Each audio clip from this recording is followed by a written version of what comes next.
সবাইকে স্বাগত জানাচ্ছি বিটিভিসি ইনফোটেনমেন্টে। আপনাদের সাথে আছি আমি সুস্মিতা দাস। রাশিয়া থেকে আমদানি করা S-400 মিসাইল ডিফেন্স সিস্টেম নিয়ে তুরস্কের অভিজ্ঞতা খুব স্বস্তিদায়ক হয়নি। ৫ বছর আগে শুধুমাত্র এই সিস্টেমটি সংগ্রহের কারণে যুক্তরাষ্ট্রের রোষানলে পড়ে যায় দেশটি। F-35 বিমান প্রকল্প থেকেও তুরস্ককে বাদ দিয়ে দেয় যুক্তরাষ্ট্র। অন্যদিকে এতগুলো বছরেও তুরস্ক এই মিসাইল সিস্টেমটি ব্যবহার করার সুযোগ পায়নি। এই বাস্তবতায় তুরস্কের সাবেক একজন মন্ত্রী রাশিয়ার এই সিস্টেমটি নিয়ে ভিন্ন কিছু বিকল্প প্রস্তাব সামনে এনেছেন। বিস্তারিত থাকছে এবারের প্রতিবেদনে।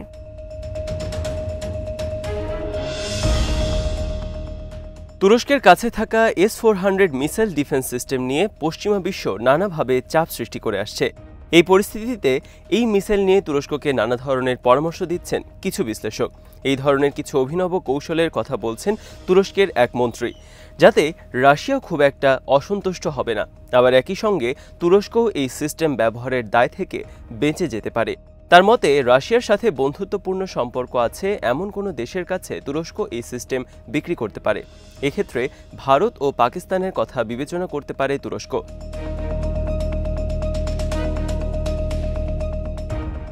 এই দুটো প্রতিদ্বন্দ্বী দেশ বরাবরই নিজেদের প্রতিরক্ষা সক্ষমতা বৃদ্ধি করার চেষ্টা করে থাকে।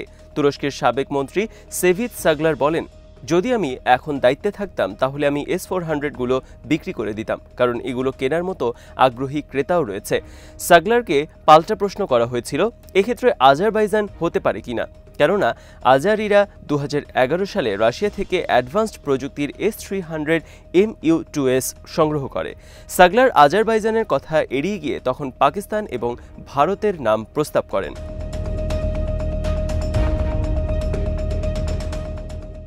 তার মতে, S-400 বিক্রি করতে পারলে তুরস্কের জন্য সর্বাধুনিক F-16 যুদ্ধবিমান পেতে কিংবা পুনরায় F-35 জয়েন্ট স্ট্রাইক ফাইটার প্রোগ্রামে যুক্ত হওয়ার সুযোগ তৈরি হবে।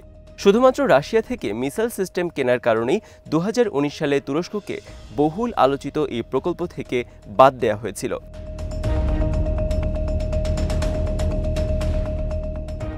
গত জানুয়ারিতে মার্কিন যুক্তরাষ্ট্রের অ্যাক্টিং ডেপুটি সেক্রেটারি ভিক্টোরিয়া নুল্যান্ডও বলেছিলেন, S-400 সংক্রান্ত সমস্যার সমাধান করতে পারলে তুরস্ক পুনরায় F-35 প্রকল্পে প্রবেশ করতে পারবে। এই প্রকল্প থেকে বাদ পড়ে যাওয়ার আগেই তুরস্ক বিশ্বব্যাপী এই F-35 বিমানের অপারেটরদের জন্য F-35 এর 900টি যন্ত্রাংশ তৈরিতে সক্রিয় ভূমিকা পালন করে। পাশাপাশি নিজেদের বিমান বাহিনীর জন্য 100টি F-35 অধিগ্রহণেরও পরিকল্পনা করে।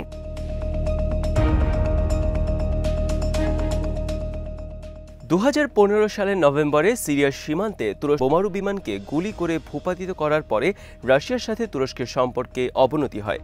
কয়েক দশক ধরে সরকারের বাইরে থাকলেও সে সময় সাগলার দুদেশের সম্পর্ক উন্নয়নে গুরুত্বপূর্ণ ভূমিকা পালন করেন। তার সেই উদ্যোগের স্বীকৃতি হিসেবে রাশিয়া তাকে 2017 সালে অর্ডার অফ ফ্রেন্ডশিপ প্রদান করে। এই কারণে রাশিয়ার দেয়া S-400 অন্য কোনো দেশের কাছে বিক্রি করলে রাশিয়ার প্রতিক্রিয়া কেমন হবে বা এর সমাধান কিভাবে হবে, সেক্ষেত্রেও সাগলারের মতামত যথেষ্ট গুরুত্ব বহন করে।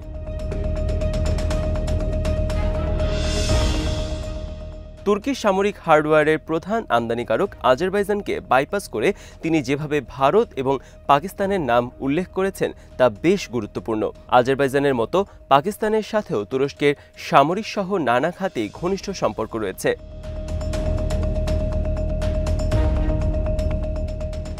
সাম্প্রতিক বছরগুলোতে নিজেদের সক্ষমতা বাড়ানোর জন্য পাকিস্তান ও তুরস্ক একসাথে যৌথ সামরিক মহড়া পরিচালনা করেছে। অন্যদিকে ভারতের সাথে তুরস্কের কখনোই ঘনিষ্ঠ প্রতিরক্ষা সম্পর্ক ছিল না। এছাড়া ভারত রাশিয়ার অস্ত্র ক্রয় করে, ইসরায়েলের সাথে যৌথ সামরিক প্রকল্প পরিচালনা করে, মাঝারি পাল্লার বারাক-8 বিমান প্রতিরক্ষা ব্যবস্থার উন্নয়ন করেছে দেশটি, যার নাম দেওয়া হয়েছে LR-SAM এবং MR-SAM। সম্প্রতি ভারতীয় নৌবাহিনীর জন্য সহায়ক জাহাজ তৈরির জন্য তুরস্কের সাথে ইতোপূর্বে সম্পাদিত একটি চুক্তি বাতিল করেছে নয়াদিল্লি।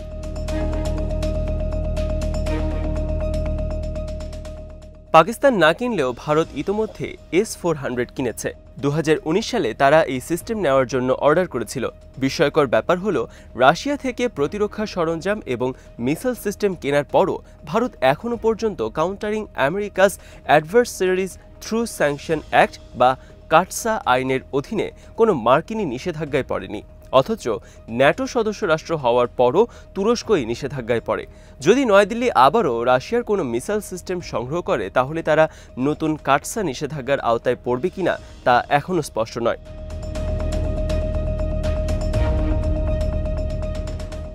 যদি নয়াদিল্লি সত্যি S-400 পেতে চায়, আবার একই সঙ্গে মার্কিন নিষেধাজ্ঞাও এড়াতে চায়, তাহলে সরাসরি রাশিয়ার কাছ থেকে না কিনে বরং তুরস্কের কাছ থেকে কিনলে তারাও একটি বাড়তি সুবিধা পেতে পারে।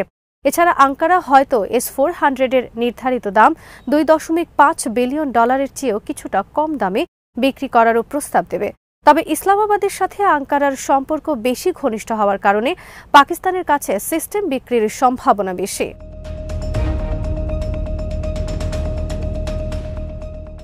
পাকিস্তান 2010 সালের শেষ দিক থেকেই S-400 কেনার কথা সক্রিয়ভাবে বিবেচনা করেছে। তুরস্কের কাছ থেকে এই সিস্টেমটি পেলে পাকিস্তান কিছু বাড়তি সুবিধাও পাবে। তুর্কির সামরিক কর্মকর্তারা পাকিস্তানের সামরিক বাহিনীকে এই সিস্টেমের সাথে শুধু পরিচিত করিয়ে দেবেন না, বরং প্রশিক্ষিত করতে পারবে। আর তেমনটা হলে প্রতিদ্বন্দ্বী ভারতের সাথে শক্তির প্রতিযোগিতায় পাকিস্তানও অনেকটাই এগিয়ে যাবে।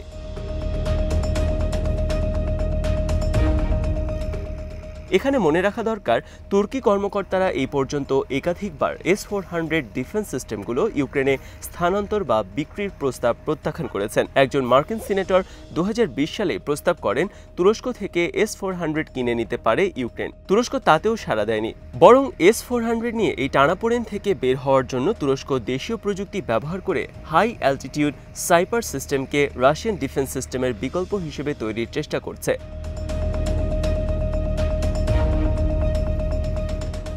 আঙ্কারা স্টেল ডোম নামে একটি বহুস্তর বিশিষ্ট এয়ার ডিফেন্স সিস্টেম স্থাপন করার পরিকল্পনা করেছে, যা সম্ভবত সাইপার সহ তুর্কি নির্মিত আরও কিছু মাঝারি এবং স্বল্প পরিসরের সিস্টেমের সমন্বয়ে গঠিত হবে।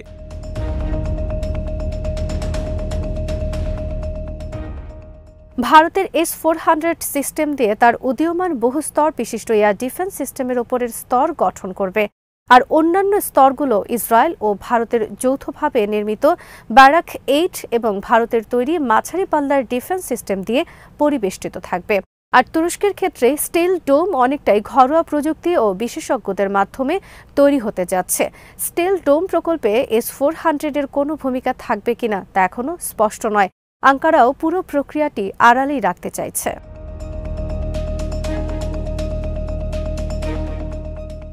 যতটুকু আভাস পাওয়া গেছে তাতে বোঝা যায় স্টেলডোম একটি স্বতন্ত্র সিস্টেম হিসেবেই আবির্ভূত হবে। অন্যদিকে তুরস্ক সফলভাবে স্টেলডোম তৈরি করতে পারলে রাশিয়ার S-400 সিস্টেম ব্যবহারের প্রয়োজনীয়তা আরও কমে আসবে।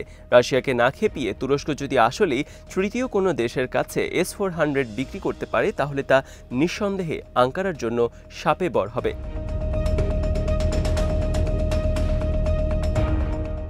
আরেকটি বাস্তবতাও আছে। যুক্তরাষ্ট্র কড়া প্রতিক্রিয়া দেখিয়ে তুরস্ককে F-35 যুদ্ধবিমান প্রকল্প থেকে বাদ দেওয়ার পর তুরস্ক এখন এই বিমান পাওয়ার আশা ছেড়ে দিয়েছে। তুরস্ক এখন নিজেদের মতো করে TF-CAN ফাইটার বিমান তৈরির প্রক্রিয়ায় রয়েছে। এরপরও যদি যুক্তরাষ্ট্রের F-35 বিমানের যন্ত্রাংশগুলো তুরস্ক পায় তাহলে তাদের স্টেলথ যুদ্ধবিমান তৈরিতেও বাড়তি সুবিধা পাবে।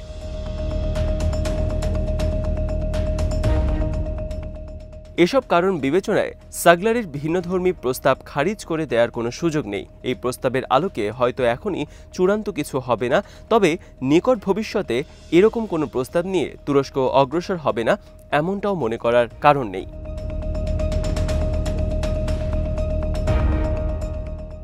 আজ এখানেই শেষ করছি।